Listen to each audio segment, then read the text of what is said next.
ছাত্র জনতার গণ অভ্যুত্থানের পর বাংলাদেশ অন্তর্বর্তী সরকারের দায়িত্ব নেন প্রফেসর ডক্টর মোহাম্মদ ইউনূস। তবে তার নেতৃত্বাধীন সরকার গেল ৭ মাসে জননিরাপত্তা উন্নতি করতে ব্যর্থ হয়েছে বলে দাবি করেন সদ্য প্রতিষ্ঠিত রাজনৈতিক দল জাতীয় নাগরিক পার্টি এনসিপির আহ্বায়ক নাহিদ ইসলাম। এতে সাধারণ নির্বাচন আয়োজন করার মতো পরিস্থিতি তৈরি হয়নি বলে দাবি করেন তিনি। বুধবার বার্তা সংস্থা রয়টার্সকে দেওয়া সাক্ষাৎকারে এসব কথা বলেন নাহিদ ইসলাম।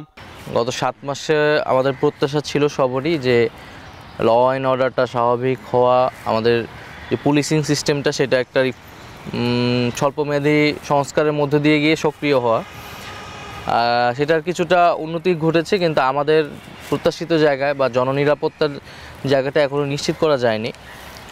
এখন যে ল অ্যান্ড অর্ডার সিস্টেম বা পুলিশিং ব্যবস্থা, ঠিক এই অবস্থায় কিন্তু আসলে একটা জাতীয় নির্বাচন সম্ভব নয় বাংলাদেশে, আমি মনে করি।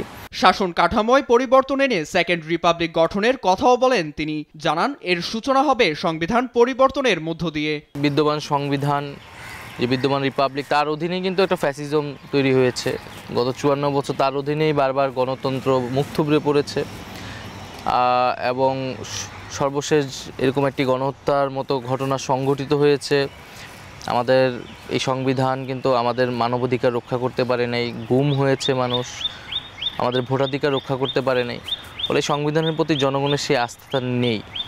ফলে আমাদের নতুন করে যদি আমরা সেই আস্থা তৈরি করতে চাই, আমাদের সেই সাংবিধানিক ভিত্তি পরিবর্তন আসলে প্রয়োজন। এছাড়া নির্বাচনে ক্ষমতাচ্যুত দল আওয়ামী লীগকে সুযোগ দেওয়া হবে কিনা এমন প্রশ্নের জবাবে নাহিদ জানান ফ্যাসিস্ট আওয়ামী লীগকে সুযোগ দেওয়া উচিত হবে না। আওয়ামী লীগ ইতিহাসে বারবার গণতন্ত্রকে হত্যা করে ফ্যাসিজম বাকশাল কায়েম করেছে। বাংলাদেশে তাদেরকে আর তৃতীয়বার সুযোগ দেওয়া উচিত নয়, যেহেতু গণতন্ত্রের যে কোর প্রিন্সিপালগুলো সেটার সাথেই তারা আসলে একমত নয়। তারা একটা সন্ত্রাসী সংগঠনে পরিণত হয়েছে, ফ্যাসিস্ট সংগঠনে পরিণত হয়েছে। নবগঠিত দল সার্বজনীন রাজনীতি প্রতিষ্ঠায় কাজ করছে বলেও জানায় এনসিপি আহ্বায়ক। নীরব দাস, নিউজ ডেস্ক, দেশ টিভি।